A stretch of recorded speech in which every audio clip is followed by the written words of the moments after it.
right, I want to draw your attention to verse 9 in 1 Corinthians chapter 9. It says, "For it is written in the law of Moses, Thou shalt not muzzle the mouth of the ox that treadeth out the corn. Doth God take care for oxen? Or saith he it altogether for our sakes? For our sakes, no doubt, this is written, that he that ploweth should plow in hope, and he that thresheth in hope should be partaker of his hope. If we have sown unto you spiritual things, this is a great thing if we shall reap your carnal things. If others be partakers of this power over you, are not we rather? Nevertheless, we have not used this power, but suffer all things, lest we should hinder the gospel of Christ. Do ye not know that they which minister about holy things live of the things of the temple, and they which wait at the altar are partakers with the altar? Even so hath the Lord ordained that they which preach the gospel should live of the gospel." The title of my message tonight is Plow in Hope. Notice that phrase there, plow in hope. He talks about not muzzling the ox. He's saying God didn't write this just for the ox. He wrote it for our sakes, no doubt. Paul, who was someone who was preaching the gospel, who was a preacher of the gospel. And this is every pastor's favorite passage in the Bible because it's the one proving pastors should get paid.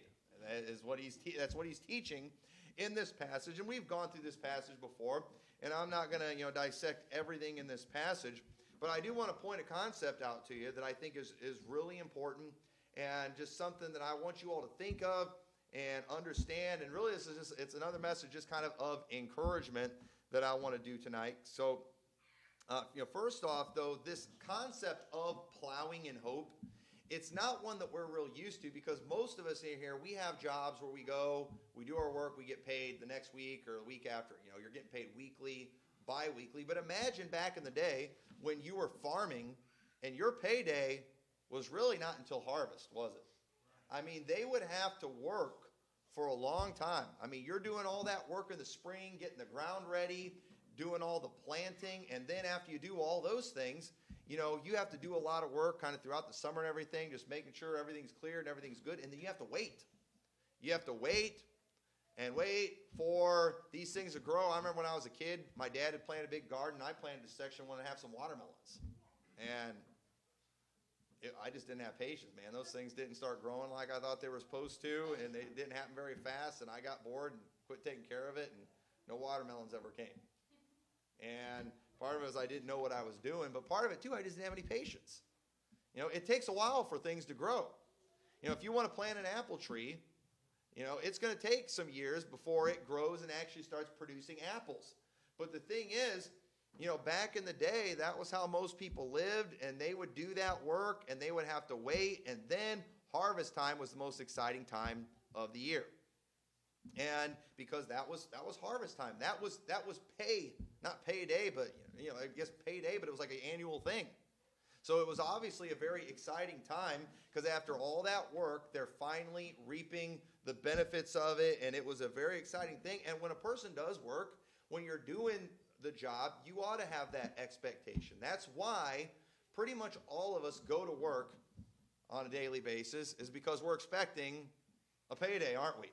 How many of you would not go to work at your job if you weren't getting paid? All right, in all my years that I worked at the Walmart distribution centers, I've always told people I do this job for the paycheck. If they ever quit paying me, I'm done. I'm not going there anymore. And everybody's like, well, duh. That's why we do the work. Okay, that's why the plumber does the work. That's why you ought to pay your bills. That guy that came over and he did that work, he was plowing and hoped that if he does the work, he's gonna get paid for it. He's gonna be compensated. And the Apostle Paul, he was talking to this about how others, they've used this same power over you. The mechanic, when he does the work, he expects to get paid. A pastor, if he's doing the work, if he's ministering spiritual things, it's not a big thing if he reaps your carnal things. That's what the Apostle Paul said. And the Apostle Paul, he said, now, I've not used this power over you. Paul didn't do that. But at the same time, he didn't, he's making it clear he could have if he wanted to. And just in case y'all want to bring up the Apostle Paul on that, I'm just going to say, well, I don't want to, all right? But the Apostle Paul didn't have a wife and 7 kids. So, I'll take the paycheck, all right? I need it. It's definitely something that I need. And the thing is, from the day that we started this church, it was always a goal of mine. It was always the understanding. It's something I taught from day one, that when the church was able to pay me, the church should pay me. Amen. I'm going to do the work. And what was I saying? I'm plowing here. I'm plowing in hope. I'm plowing, hoping that when the day comes where we start reaping a harvest, financially speaking, that I will be able to partake of that harvest. That I will, don't muzzle me while I'm doing the work. Just like if you have a cow that's working your fields, and that cow's doing the work and he gets hungry, you shouldn't muzzle that cow so he doesn't eat some of it because you're so greedy of him getting something. You know what? You ought to let him eat it. He's doing the work. And if God cares for the oxen, you better believe he cares for the preacher. It says in here that God ordained that they that preach the gospel should live of the gospel. And let me tell you something. You all know this, but God has blessed us this year. God has been blessing us to the year where sometimes I'm almost embarrassed how much God's blessed our church. And, but at the same time, sometimes when I'm like, man, Lord's really doing great things, I'm almost embarrassed. But at the same time, I'm like, you know what? I'm not ashamed of it. Because let me tell you something. There has been a lot of plowing in this church for a long time. There has been a lot of work. There has been a lot of prayer. There has been a lot of time that has been put into this place. This is what we've been working towards since day one. And you know what? We're fine. We're reaping a harvest, and I'm going to enjoy it. I think that's okay. Most of their feasts that they did in the Old Testament was fall feasts. Why were they doing all those feasts? That was the exciting time of year when they're reaping the harvest and they're eating all that food. And when we started the church, things didn't take off as fast as I thought they were going to. I was expecting to be running 100 after year one. It didn't happen. But the one thing that never changed from day one is I never stopped plowing. I thought, you know what? While I can't control whatever it is, I don't understand why every visitor we ever had didn't stay here. Well, there's a few of them I understand, but there's a lot. I was just, I'm like, man, I've seen what's going on in this town. I've seen the churches that are out there. I remember, we were here for a little over a year after we bought our house. Before we bought that house, but I remember during that first year we were living in town there on 3rd Avenue, and we would drive by on Sunday nights this one church, that River Valley Church. It had a pastor in there that admittedly struggles with homosexuality. And we would drive by there all the time on Sunday nights, after having a really small crowd here, and we would drive by there and we'd see the place like filled up on a Sunday night, and I'm thinking, are you kidding me? The homo's drawing more people than I'm drawing? Lord, what's going on here? How is it that that Shalom Assembly of Yahweh that was out on Route 40, I thought they closed down. We outdid them Hebrew roots people, I thought they closed down. They didn't close down. They went and moved out to a big place out in the country. They got a big compound out there now. It looks like a cult out there. They got all these campers out there all stay. I was showing some people things about it today. That church blew up. It took off. And I'm seeing these things throughout the years, and it's just like, what in the world? But at the same time, while I knew what the Bible said, I was like, all I can do, sometimes all we can do in life is just keep plowing. Sometimes the harvest takes a long time, but you know what? You just got to keep on plowing. And, even when I was working 50 and 60 hours a week outside our church, the philosophy we've always had is that when the church is able, it'll take care of me. What the church is able to do, it will do. And our church has always done that. Our church has always had the right mindset of that. And that because I was promoting this whole thing, I'm plowing in hope. I'm doing this work because I'm hoping one of these days I will be able to get a paycheck. I knew it might take a long time, but at the same time, I did it with the intent that one of these days we will reap a harvest, and one of these days we will grow. One of these days we will outgrow this building and need to find another building. That's been the goal from day one. That's been the plan. And you know what? I'm just going to admit it. It gets a little exciting when you start seeing the things are ready for harvest. When you start seeing the fruit produced. when you start seeing, the crowds growing. I mean, it's a blessing. We've got almost 50 people in here on a Sunday night. That's pretty exciting if you ask me. It wasn't always like that. We had many services where it was either just our family, the Menezes on Sunday night, or our family. We had several services. It was our family and Brother Lonnie. But I have always made sure every sermon I've ever preached, Sunday morning, Sunday night, Wednesday night, I do full outlines. I've never gone up and just winged it. I've always put in the time. I've always put in the effort. Just because, you got to be faithful in the little things. I'm plowing in hope. I'm going to do the work on Sunday night as though we have a full house, even if it's almost an empty house. Why? Because I'm plowing in hope. I'm wanting God to do something. I'm wanting there to be a harvest one of these days. And I believe we are seeing a harvest in our church, and I think it's okay to be excited about it. I think it's okay to enjoy it a little bit. And I just want to talk a little bit about plowing in hope. How do we plow in hope? What does that look like for you? Because while, I've had an idea in my mind what it looks like for me and what I've wanted in my life, maybe for you, maybe you're not seeking to be a pastor, you're seeking something else, or maybe you are.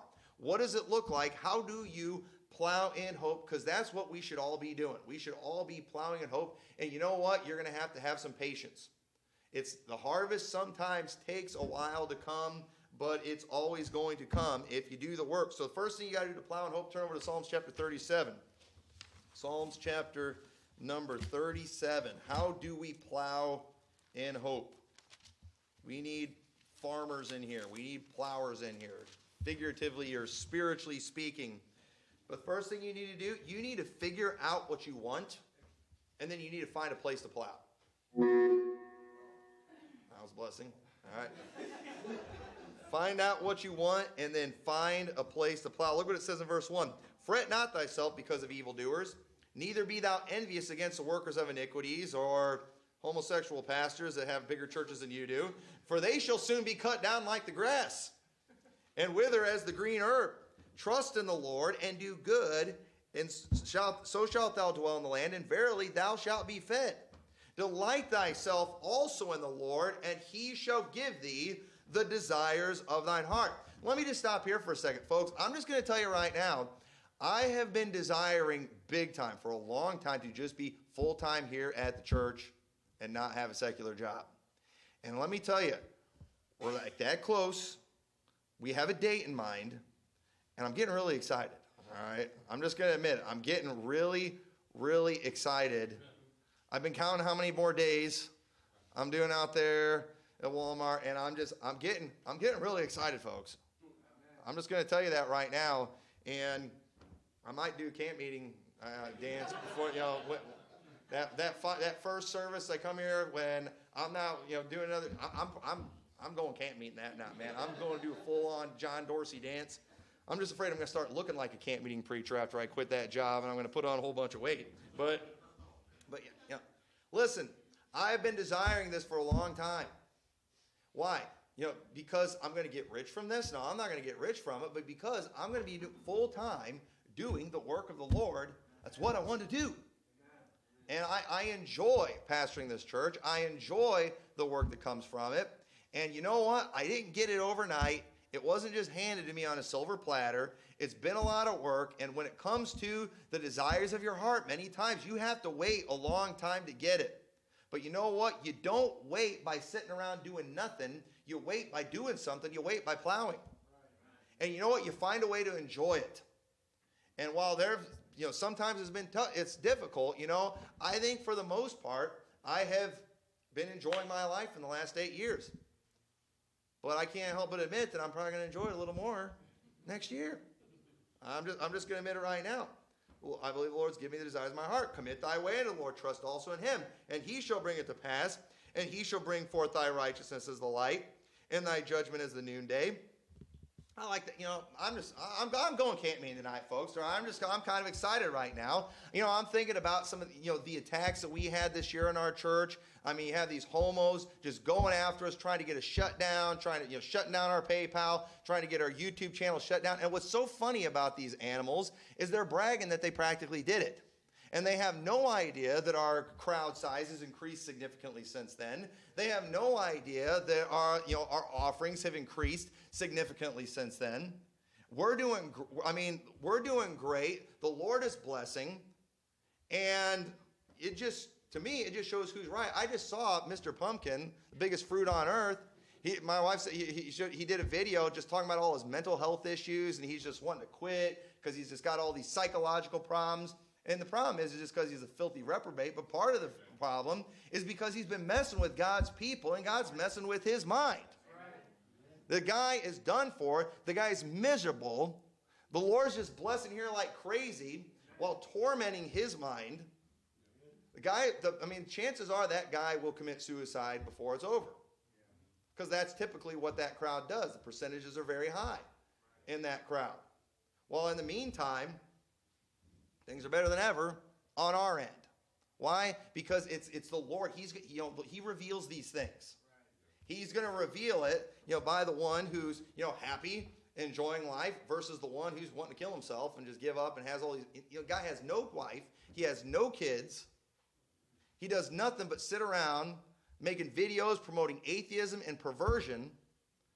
He literally has given his life over to the lust of his filthy, dirty flesh, and he's miserable. Mental health issues because of his just sick, twisted life. The guy lives to give himself everything his disgusting body wants, and he's not happy. Isn't that interesting the way that works? I find that very interesting. And you know what?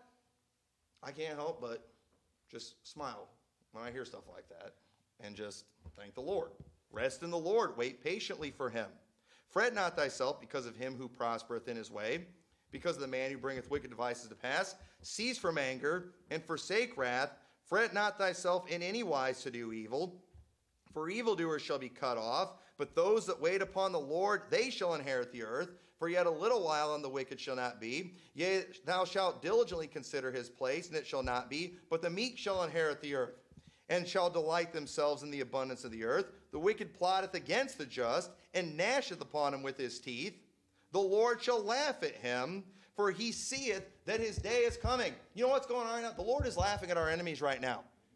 Well, they gnashed him. We were just looking online today. We were Googling our church name and Googling my name and stuff, and I found some stuff on it. Did you know, what was that villain thing I'm on? Yeah, I'm on Real Life Villains. I'm on a website, Real Life Villains. They got me on there, and I was like, what? I hadn't even seen a lot of this stuff, and we're looking at it and laughing, and and it's pretty funny. I Googled my name, and something came up for Tommy's Pumpkin Patch and all that. This is all the stuff they did. I mean, what does that come from? That's just a bunch of filthy animals gnashing on me with their teeth. But at the same time, while I'm helping their mental health issues. I'm doing just fine. They're gnashing on their teeth, but you know what? The Lord's laughing at them, and you know what? And I'm laughing with the Lord at them because their day is coming. And some of them, their day's already been here. I mentioned one of the guys that was attacking us too. I mean, he's lost his mind so much, he's decided that he's a woman. Yeah. That's how messed up these people are. That's what the Lord does to our enemies. I can't think of anything worse that could ever happen to me. To think of me going out and being a woman, and I'm not going to think about it. I'm not going to think about it. And that's one of the reasons I'm a real life villain, because I'm a transphobe. All right? I'll admit it. Yeah, man, those people freak me out. And I'm freaked out at the thought of ever being one. Good night. Thankfully, I don't have to worry about that. But the wicked have drawn out the sword and have bent their bow to cast down the poor and needy and to slay such that be of upright conversation. They're going to try to take us down, but you know what? They're going to fail. And here's the thing, too. Even if the wicked succeed in taking us down, we win. If we do the right thing, we win. Even if we get killed, we win. That's what happens in Revelation. The Antichrist overcomes them, but they overcame him, the Bible says. Why? Because they love not their lives even unto the death. So the thing is, we can't lose in this thing. We can't, as long as we're doing the right thing, we can't lose. The only way we can lose is if we just buckle, if we compromise, if we give in, if we let them have their way, if we try to appease them. That's the only way we can lose. But if we keep fighting, if we keep standing strong, we win every time. Nothing can change that. So you know what? Don't get distracted by those who are doing better. You need to figure out what you want, and you need to start working towards it. Okay? Start working towards it. Start plowing. Don't get distracted by those who seem to be doing better. There's always going to be somebody richer than you. There's always going to be somebody that's more successful than you in some area. Don't get distracted by that. You just keep doing the right thing. You keep plowing. Don't get tempted to take the shortcuts. Focus on what is coming rather than what is. And I've always believed, if I'm just doing the work, the Lord He's going to bless. And I've often thought, so I've wondered many times, Lord, maybe all my treasures are up in heaven. And I know you've said that that's better, but, I sure would like to cash in on some of it right now on earth, if that's okay. But, either way, we're getting a payday. Even if we don't get where we're one, all right? Even if I tick somebody off and we split the church and, all of a sudden, I got to go back to working full time. You know what? As long as I'm working towards these things, I'm still going to benefit. God's still going to take care of me. It just might mean I'm getting more eternal rewards in heaven. Either way, as long as you do the right thing, you win. You will have your harvest. You just got to plow in hope. That's why we do the work. So figure out what you want. Find a place to plow, but then make sure you're faithful in the little things. Look what it says in Luke chapter 16 and verse 10. It says, "He that is faithful in that which is least is faithful also in much, and he that is unjust in the least is unjust also in much. If therefore ye have not been faithful in the unrighteous mammon, who will commit to your trust the true riches?" So make sure you are faithful in whatever it is that you are doing, no matter how small it is. Find something to do, no matter how small. If your desire is to go into the ministry and to be full-time in the ministry, you know what you need to do? You need to find something in the ministry to do, and you need to be faithful to it, and you need to work hard at it and do the best you can with it. And then pray for God to increase it. Pray that God will give you a harvest one of these days. It's sad how many, and I'm telling you, this just disgusts me. It makes me sick. I am sick of these Bible colleges teaching their students that they should not take a position in a church after they graduate Bible college until they are ready to give you a full-time salary. Keith Gomez from Providence Baptist College, he sent us a letter one time. He sent them all over. It ticked off a ton of pastors, but nobody said anything because he's Keith Gomez. He sent out a letter telling pastors to stop contacting them and trying to recruit staff from their college that they're not willing to pay a full-time salary to. He said, if our guys have put in that time and they have earned their diploma, they deserve to get a full-time salary somewhere. That is a bunch of garbage right there. That is a bunch of garbage. First off, and I don't want to preach another message on this, but when the Bible talks about a deacon, it says let a deacon first be proved. They're supposed to prove themselves first. You know what that means? That means they do the work first without getting paid. Before you should be trusted, with the paid position, you need to prove yourself in that area first. That's what the Bible teaches. You ought to be willing to do these things for a while without getting paid. And folks, I've done that. I was an assistant pastor for a long time without getting paid before I did start getting paid. And I've been a pastor for a long time without getting paid before I did start getting paid. Because that's just the way it is today. Folks aren't just knocking down doors just waiting to give us money. That's not the way it is. When you start a church today, you got to go out and get them. They're not running in here for you. And it takes a lot of work, and it takes a lot of time. And you know what makes me sick about it too?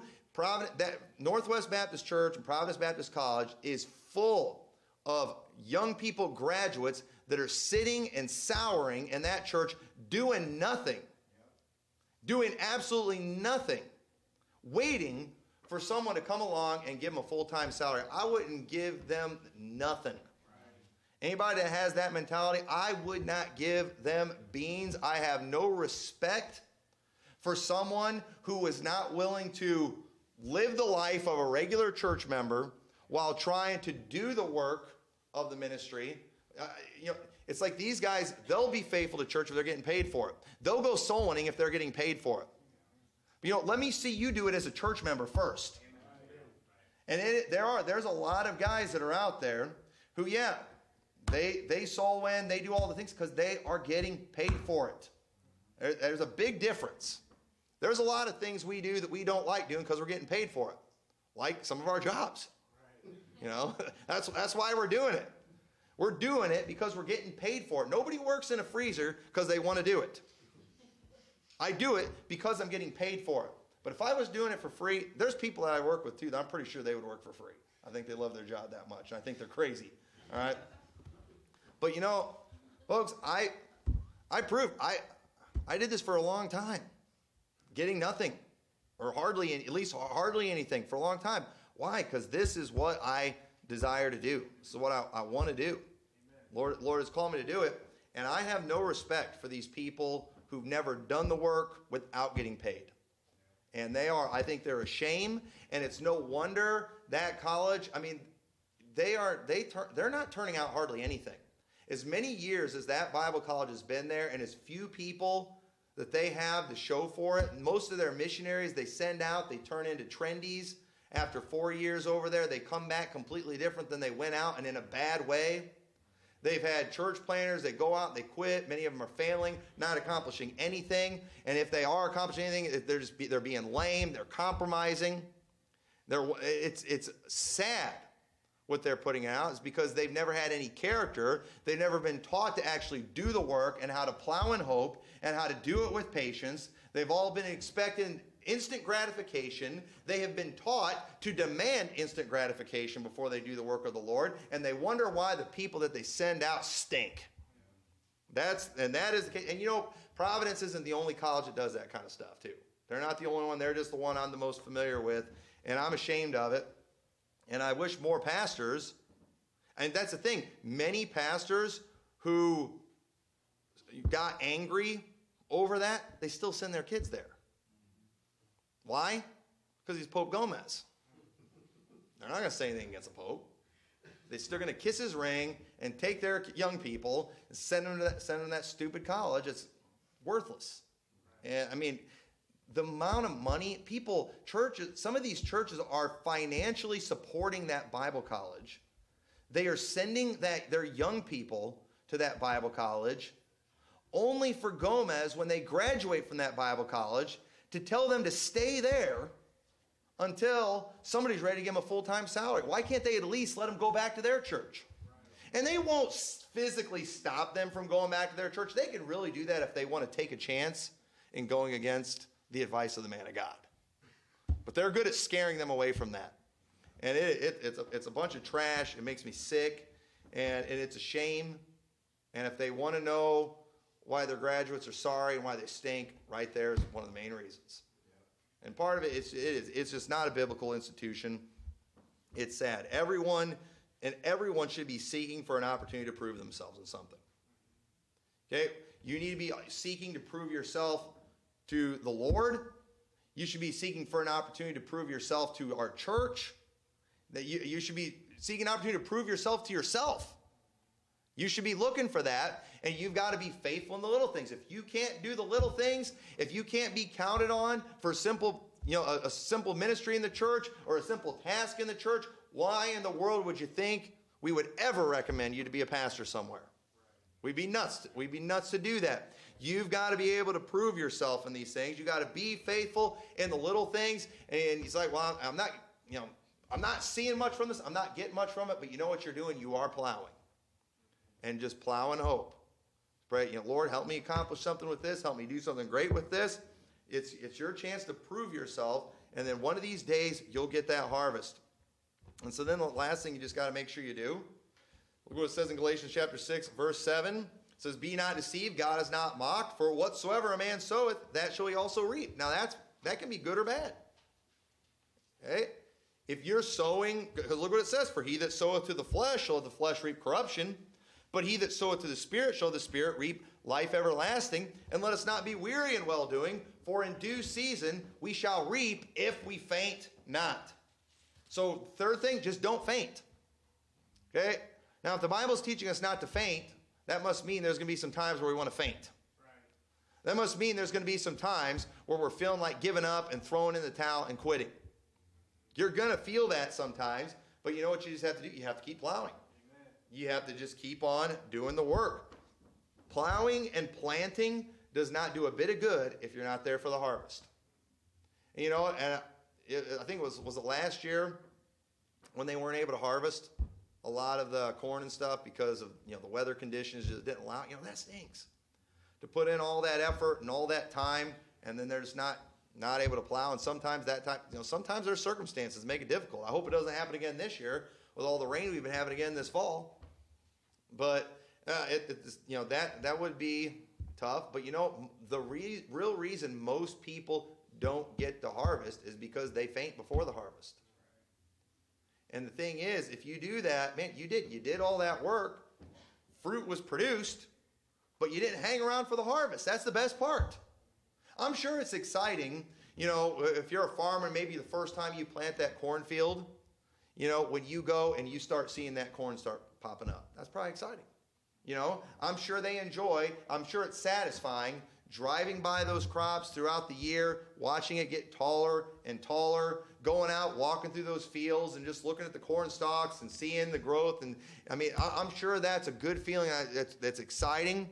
They accomplished something, they did something, but you know what? If they don't ever harvest it, it doesn't do them any good. And many people today, they're doing a lot of work, but they're giving up right before the harvest. You can't do that. You got to stick to it. You got to hang in there for the harvest. The harvest time, it can be the busiest season. It can be the most difficult season, but you know what? I think it's probably the most exciting season too. It's a lot of work. But boy, when you're bringing it in, I'm sure it feels good when they're watching that combine just pour all that corn into the truck, and they're seeing those things on the road. I mean, that's got to be a thrilling thing for them. And it's the same thing too, you know, whatever job you have, you know, when you reap the harvest. You know, I know Brother Wes, he doesn't show houses just because he likes seeing people look at houses. You know, he's hoping they're actually going to buy it. Because, you know, they don't, and, you know, because realtors don't get anything until a sale's finalized. And they can do a lot of work sometimes without getting that. And, you know, I'm sure that's not fun. But you know what? If he doesn't do the plowing, if he doesn't do any showing, he's like, well, I don't want to do, you know, I want to be a realtor. And I like to be a realtor. But I don't want to show houses. You know, I just want to, you know, no, that's not how it works. Well, you got to do that. You got to spend a lot of time doing that stuff. And then, you know, eventually, you know, sometimes you bring in a great harvest, sometimes not so much. But you know what? If you're not plowing, you won't do any harvesting. And the more you plow, the more likely you are to get that harvest. So just don't faint. And you know what? I thank God for, you know, everyone that has been here over the years and the work that has been done and everybody doing what they can. I mean, it's been great. And as we see the Lord harvest, as we're in this harvest season, folks, we're busier than ever. And when you get busy, it's easy to get tired. It's easy to get vulnerable. But you know what? All we've just got to do is not faint. Just don't faint. Just keep going. Just understand, you know, that we're reaping the benefits, but we can't quit now. Let's keep on enjoying it. You know what? Now is not the time that we're growing to now start scaling back on the plowing. You know, we got more people say, you know, it looks like we're going to get more people say this year than last year. You know, I was joking last year when we hit a certain number, we were wanting to, let's just shut it down for the rest of the year. You know, we got the, you know, no, we're not going to do that. You know, we're going to keep on plowing. You know, we're going to find out how we can do more. You know, now, you know, we're filling this building up. You know, we're not just like, that's good enough. We've got a respectable crowd. You know, our church doesn't look pathetic or nothing. You know, let's just be satisfied. No, let's keep plowing. Let's keep plowing so we can not because we're trying to be greedy, but listen, we want to do a great harvest. That's what we're supposed to do. We're supposed to bring in a harvest. God wants us going out there. The more we do, the more we can reach. Do we really want to just let the other churches have the growth? Do you think they're going to be going out and giving the gospel to people? Do you think they're going to be, using their money wisely like we would? Do you think they're going to do? No, they're not going to do it right. So we're going to keep on doing whatever we can because we want to see a great work for the Lord. So just don't faint. The problem with most people today is they're just not shooting for anything. They all want something, but they don't know what it is. They're like those protesters. What do we want? We don't know. When do we want it? Now. I heard some protesters doing that one time. And that is the millennial generation right now. What do we want? They have no idea, but they want it right now. And that's a lot of people today, even in the ministry world, in the church. They're coming, man, they want something, but they have no idea what they want, and they want whatever they want, and they want it now. That's not the way it works. You need to find something, you need to shoot for it, and you got to start plowing. And you plow in hope. Many people, they don't have any reason to plow in their minds. But if you don't plow, you won't get a harvest.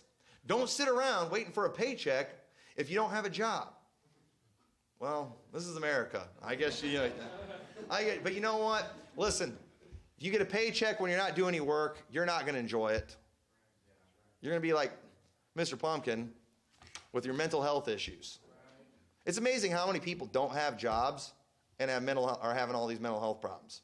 You'd think if anybody was going to go crazy, it would be my wife, with being married to me and having 7 kids, doing all the things that she was doing. Yet, my wife regularly over the years has dealt with women who don't have husbands, don't have kids to deal with, don't have jobs, and yet they're having all these, and she literally had a woman one time that was wanting her to come over and just sit with her because she was having all these anxiety problems. So she's like, I got a bunch of kids I got to take care of. I actually have something to get anxious about. And she called me up, wanted me to send my wife over her house because she was having all these mental problems and literally started screaming. She not screaming at me, but just started screaming it was really weird. I ain't sending my wife over to your house. You're crazy. But that kind of thing is not satisfying. But you know what? It is satisfying when you do. The harvest is satisfying when you actually do some work. It really is. You'll actually be able to enjoy what you're doing. And you know what? Let's just keep on plowing in hope. As a church, let's plow in hope. As an individual, you need to plow in hope. You need to find something. You need to delight yourself in the Lord, and you do. He'll give you the desires of your heart. And if you're not getting it right now, you know what? Just keep plowing. Just keep on plowing. Let's pray. Dear Lord, we thank you so much for your word. We thank you for your goodness to us, Lord. And I pray that you'll help this message be an encouragement to everyone that's here. Help them just to keep on plowing, keep on doing the work. Help not to faint. If there's one here that maybe they don't even know what they want, Lord, help them to figure those things out and help them to start working towards it. Help them to get some goals in their life that they can work towards. And I pray you'll help them to be successful in it. In your name we pray. Amen. Let's go ahead and stand.